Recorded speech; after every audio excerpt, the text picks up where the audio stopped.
Now, on an entirely different matter, thanks to the bipartisan leadership of colleagues like Senator Daines, Gardner, Portman, Alexander, Manchin, and Warner, we are attending to legislation that will shape the future of the great American outdoors for the better. It's fitting that the legislation before us comes with support of such a broad bipartisan coalition because our national parks, forests, and other public lands are treasured in every state of our union. But the hunters and anglers who look forward to the morning stillness of the Black Hills and the Big South Fork of the Cumberland, by the hikers and campers who plot weekend escapes in Shenandoah and Joshua Tree, by the school groups and researchers who connect with history at Gettysburg and Mesa Verde. Every year, hundreds of millions of our people, our fellow Americans, and visitors from around the world share the gift of our nation's public lands. And even more Americans in surrounding communities benefit from the jobs and the prosperity that are supported by tourism and recreation. This country's public lands comprise a tremendously diverse array of landscapes, wildlife, historic sites, and natural resources. They're spread out across 419 parks, 568 refuge, and hundreds of millions of acres of managed space. And they didn't pop up overnight. It's taken more than a century of dedicated work to designate, acquire, and maintain the public lands Americans enjoy today. And it's the Land and Water Conservation Fund, which this legislation will give permanent support, that makes them accessible for generations to come. Today, more than 5 million Americans rely directly on outdoor recreation for their livelihood.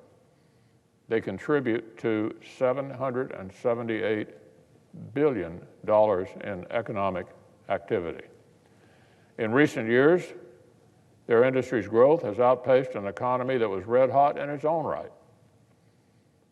A bright future for our public lands is a bright future for our nation, and the predictable, consistent support provided by the LWCF will play a critical role in these efforts. Take my home state of Kentucky, for example. For years, I've been proud to advocate for LWCF funding to conserve some of the bluegrass's precious wilderness and historic sites. Back in 1996, Kentucky was the only state without a national wildlife refuge, and it was my legislation that helped secure the creation of one at Clark's River. Last year, additional legislation I authored helped create another sanctuary for wildlife and recreation at the confluence of the Green and Ohio rivers. Already, the Fish and Wildlife Service has marked the Green River Wildlife Refuge as the LWCF's top funding priority for the coming year. So the dedicated resources in this legislation would be instrumental in the growth of Kentucky's newest national treasure, along with other areas like Clark's River. And as the LWCF drives the preservation of more national wetlands, forests, and battlefield space in Kentucky, I suspect every one of my colleagues is equally proud of similar efforts in their own states. This bill advances a noble cause that has added benefit of being a sound investment. According to one recent analysis, every dollar spent through the Land and Water Conservation Fund turns out $4 in economic benefits. And every $1 million directed toward the LWCF in turn supports as many as 30 American jobs. So I'm extremely proud to be a co-sponsor of the Great American Outdoors Act. I'm proud of the work our colleagues have put in to get it this far, and I look forward to seeing it pass.